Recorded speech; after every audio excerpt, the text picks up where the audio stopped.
Assalamualaikum warahmatullahi wabarakatuh. Ketemu lagi di pertemuan kedua atau minggu kedua di mata pelajaran seni budaya. Ya, ketemu lagi sama Bapak. Minggu lalu kita telah berkenalan, terus Bapak juga sudah berkenalan dengan kalian juga, dengan kalian mengirim tugas video. Nah, di sini kita akan masuk materi seni budaya, dan sini ntar Bapak ada tugas buat kalian di rumah. Nah, kita masuk ke kompetensi dasar. Oke, kompetensi dasar ini ada 3.1 yang memahami unsur, prinsip, teknik, dan prosedur menggambar flora, fauna, alam benda dengan berbagai bahan. 4.1 adalah membuat menggambar flora, fauna, dan alam benda. Kemarin kita sudah menjelaskan apa itu flora, fauna, dan alam benda walaupun hanya sedikit. Di sini kita akan memperdalam lagi yang dimaksud dengan flora, fauna, dan alam benda. Oke, kita mulai saja materinya seni budaya untuk pertemuan kedua ini. Oke, yang pertama ini kita masuk judulnya unsur menggambar flora, fauna, dan alam benda dengan berbagai bahan. Oke, yang pertama itu harus yang kalian pahami adalah garis. Oke, di garis ini merupakan deretan titik yang menyambung dengan kerapatan tertentu, atau dapat pula berupa dua buah titik yang dihubungkan. Nah, ini adalah contohnya.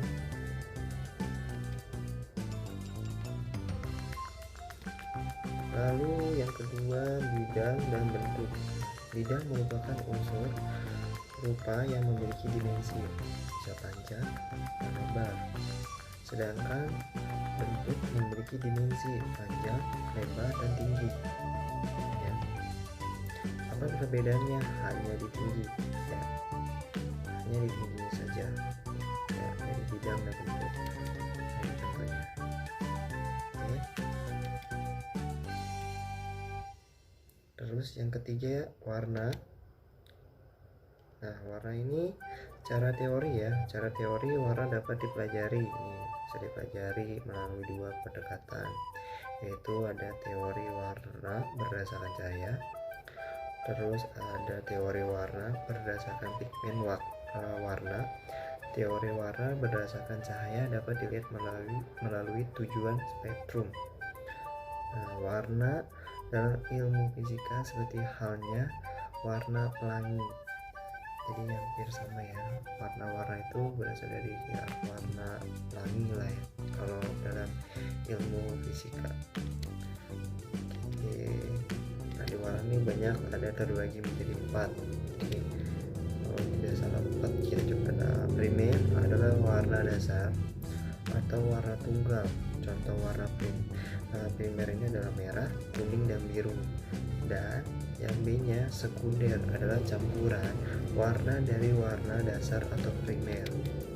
Nah, ini contohnya warna sekunder ada hijau, oranye, dan ungu. Terus yang ketiga C itu tertier. Tertier adalah warna merupakan hasil percampuran kedua warna sekunder. Contoh warnanya tertier ini adalah merah, merah bata, hijau daun, biru dongker, coklat, dan warna selain warna primer dan sekunder. Ternyata ada tiga warna. Oke. Ada apa aja tadi? Ada primer, sekunder, dan tertier. Oke, yang keempat, tekstur. Tekstur merupakan sifat permukaan sebuah benda. Sifat permukaan dapat berkesan halus, kasar, usang, mengkilat, licin, berpori, dan sebagainya. Dan kesan-kesan tersebut dapat dirasakan melalui penglihatan dan rabahan. Kalian bisa melihat atau diraba oleh tangan kalian. Ini contohnya. Terus yang kelima itu ada gelap terang. Dalam karya seni rupa, dua dimensi gelap terang dapat berfungsi untuk beberapa hal, antara lain menggambarkan benda, menjadikan berkesan tiga dimensi atau hidup, ya, menyatakan kesan ruang atau kedalaman, dan memberikan perbedaan kontras. Nah, ini bentuknya antara gelap dan terang, ya kan. Kalau dilihat dari gambar tersebut, contoh, kita bisa melihat begitu gambar itu berasa 3D, ya, kalau kita lihat gelap dan terangnya. Nah, ini dia gelap dan terangnya, contoh-contohnya, ya, seakan-akan tuh nyata gitu, padahal itu bukan benda atau apapun, itu hanyalah gambar. Kalau dari penglihatan kita, ya, saat kita raba, ternyata itu cuma gambar, ya, bukan seperti benda, ya, benda yang bisa kita ambil, ternyata itu hanyalah gambar, dan itu akan menipu mata kita saking apa ya, saking aslinya gambar itu. Oke. Ini ada prinsip menggambar bentuk. Oke. Yang pertama itu adalah komposisi. Komposisi ini ada terbagi menjadi dua. Ya, yang pertama itu ada simetris, terus ada asimetris. Nah, kalau komposisi simetris ini apabila objek yang akan digambar memiliki proporsi dan keseimbangan bentuk yang sama juga disamakan, ya, jadi disusun yang sama. Terus ada komposisi asimetris jika objek gambar memiliki proporsi bentuk yang sama tetapi keseimbangannya berbeda, namun tetap memperhatikan keseimbangan dan keindahan. Nah, ini contohnya, ya. Ini gambar komposisi simetris, terus ada komposisi asimetris. Nah, kayak gini, ya, contohnya. Nah, kalau simetrik ini adalah suatu gambar yang sama, jadi dia sesuai, ukurannya sama, tatanya juga sama. Kalau asimetris ini adalah dia terlihat berbeda, ya kan? Berbedanya dari apa? Dari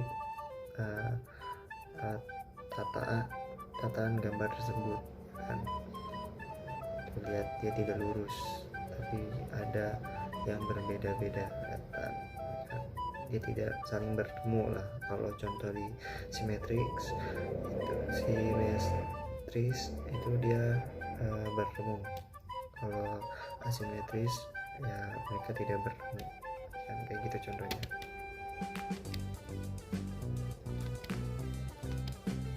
Oke, ada proporsi, ya, ada proporsi ini atau disebut adalah perbandingan, yaitu unsur kesebandingan ideal yang dapat diserap oleh persepsi pengamat sehingga terjadi keseimbangan harmonis objek gambar. Suatu objek tersusun dari satu kesatuan berdasarkan ukuran antara bagian satu dengan bagian lainnya. Itu, ya, perbandingannya. Terus yang ketiga itu adalah keseimbangan atau balance, ya, yaitu pengaturan unsur-unsur seni yang dapat menciptakan suatu perbandingan dan intensitas sebanding yang bertitik pusat pada suatu tempat sehingga terdapat keseimbangan dari unsur-unsur yang digunakan, ya. Nah, ini ada keempat, ada kesatuan atau unity, ya. Kesatuan adalah suatu penggambaran objek yang memberikan kesan adanya kesatuan unsur-unsur yang terpadu, ya. Kesatuan prinsip menggambar flora dan fauna, artinya terpadu dari bagian-bagian gambar, tidak terkesan terbelah atau terpisah, tidak bisa dipisahkan. Terus ada namanya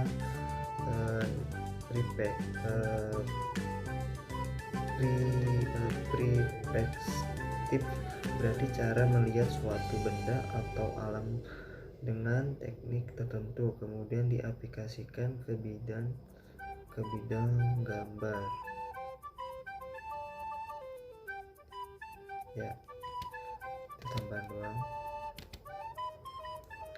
Terus ada teknik menggambar flora, fauna, dan alam benda yaitu ya, alam benda. Yang pertama ada teknik menggambar flora.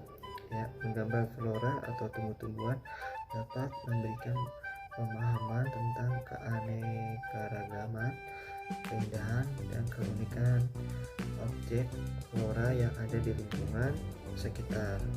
Terus flora memiliki banyak jenis dan bentuknya.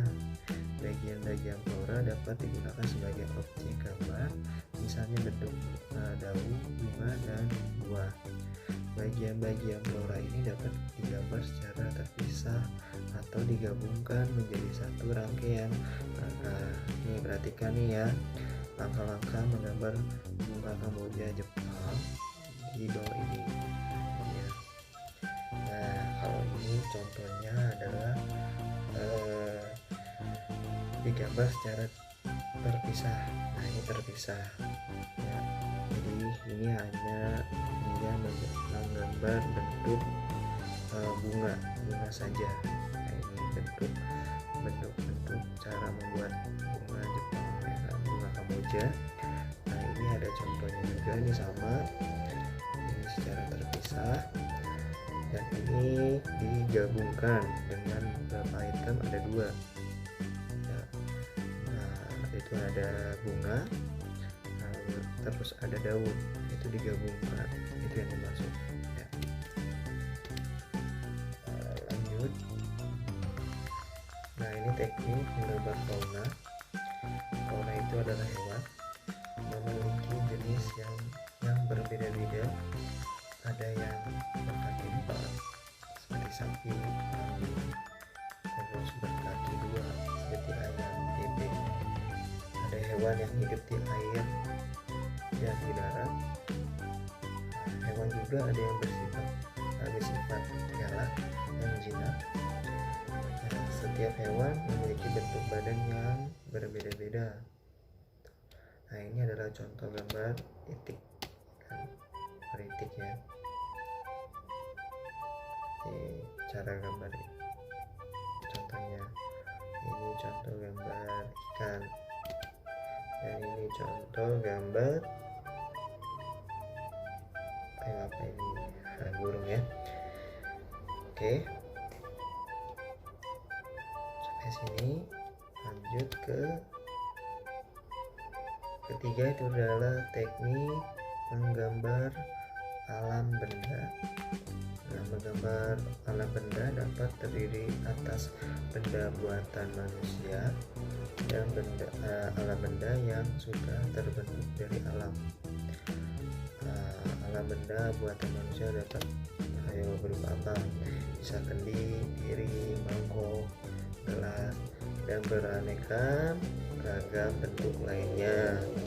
Kalau alam benda terdapat di alam seperti batu, terus ada kayu, terus ada air, dan juga awan. Itu dia, itu memang sudah ada ya. Itu alam benda yang sudah ada di alam ya. Nah, ini contoh-contohnya cara menggambar gelas. Ini contohnya kedua seperti ini. Oke, kita masuk alat dan media gambar. Nah, kalau kita menggambar ya harus ada alatnya, terus media gambar juga disiapkan. Yang pertama itu adalah pensil ya. Nah, pensil ini menggambar dengan menggunakan alat pensil akan menghasilkan gambar hitam putih ya. Nah, ini pensil ya, putih. Jadi ya pensil itu sangat mendukung ya buat ngasir ya, buat kalian ngasir buat menentukan gelap dan terangnya. Terus yang kedua ada pensil warna. Nah, pensil warna memiliki variasi warna tuh banyak banget, variasi warnanya tuh banyak banget. Pensil warna itu dan cukup banyak, dapat menghasilkan warna yang lembut ya. Pensil warna dapat digunakan untuk mewarnai gambar dengan cara gradasi, yaitu pemberian warna dari arah yang gelap berkelanjutan ke arah yang lebih terang atau sebaliknya. Itu ya fungsi dari pensil warna, sangat berpengaruh lah ya, banyak warnanya juga, terus hasilnya juga lembut dan kita bisa diatur lah ketebalannya. Terus ada krayon. Dengan bahan krayon terdiri dari dua macam, yaitu bahan berbasis kapur dan minyak atau lilin. Ini krayon juga bagus banget ya kan, walaupun dia tuh tebal, tapi kalau kita bisa melakukan teknik cara benar menggunakan krayon itu akan lebih mudah. Terus ada cat air ya, bentuk cat air dari di atas bentuk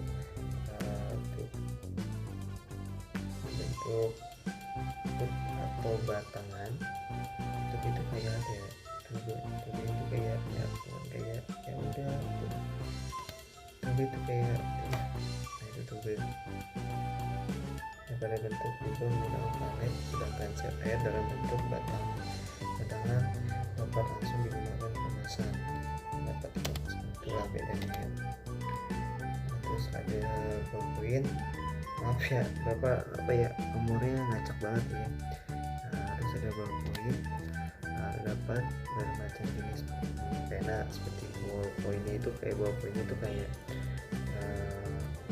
di dalam pensil itu ada rolannya tuh yang bisa kita buat tulis ya. Terus ada portrait pen, terus graphic pen, terus drafting pen dan lain-lain. Jenis pena yang paling umum digunakan adalah drafting pen dan graphic pen karena tersedia dalam ukuran ujung pena yang berbeda-beda sesuai dengan kebutuhan, yaitu ada 0,1, 0,2, 0,3, 0,5, 0,6, dan 0,8. Itu bisa dia banyak pilihannya, bagus ya. Lalu ada kertas gambar. Guna kertas gambar sesuai dengan kebutuhan, jangan terlalu tipis dan usahakan yang memiliki tekstur. Beberapa jenis kertas dapat digunakan untuk menggambar model seperti kertas ukuran standar ya, bisa A3, A4 atau karton untuk latihan ya. Bisa juga menggunakan kertas buram. Oke. Jadi kertas gambar itu harus A3, A4 karton.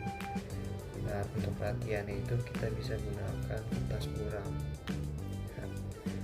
Sketsa lah ya. Nah, itu. Oke, sekian dan terima kasih. Materinya sampai di sini dan saya akan memberikan tugas untuk kalian. Nah, tugas minggu kedua ini kerjakan LKS halaman 8 tentang penilaian harian. Terus kerjakan di buku seni budaya, lalu hasilnya difoto. Nah, sistem absensi seni budaya adalah ada dua kali.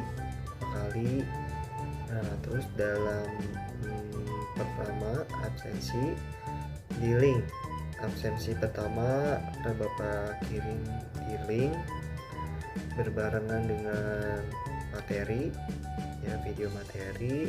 Lalu absen keduanya itu kalian mengumpulkan tugas. Nah, kalau apabila kalian mengumpulkan tugas itu masuk ke absen kedua ya. Jadi kita di sini kita pakai dua absen ya. Absen pertama di link, absen kedua kalian mengumpulkan tugas. Terus hasil foto silakan kalian kirimkan kepada guru-guru seni budaya masing-masing di tiap kelas. Nah ini ya, Bapak kasih mudah supaya kalian gak tanya-tanya lagi ke Bapak. Untuk untuk Bu Fitri itu kelas 7A dan 7F ya. Untuk saya dari 7G sampai 7I. Terus untuk Bu Siti Dawia dari 7J dan 7K. Nah itu kalian kirim ke situ ya, kirim menurut nama-nama guru yang mengajar SBK di kelas kalian ya. Jangan semua di Bapak ya, jadi dibagi-bagi ya. Pokoknya di Bu Fitri di 7A sampai 7F, terus dari Pak Arya itu dari kelas 7G dan 7I, terus Bu Siti Dawia dari 7J dan 7K. Oke. Sekian dari tugas Bapak. Sampai di sini. Mohon maaf apabila banyak kesalahan, mau itu dari suara atau suara kurang kedengaran atau salah ucap, kalian bisa lihat, bisa sesuaikan di PowerPoint-nya. Sampai ketemu lagi di pertemuan ketiga di seni budaya. Salam mengucapkan sampai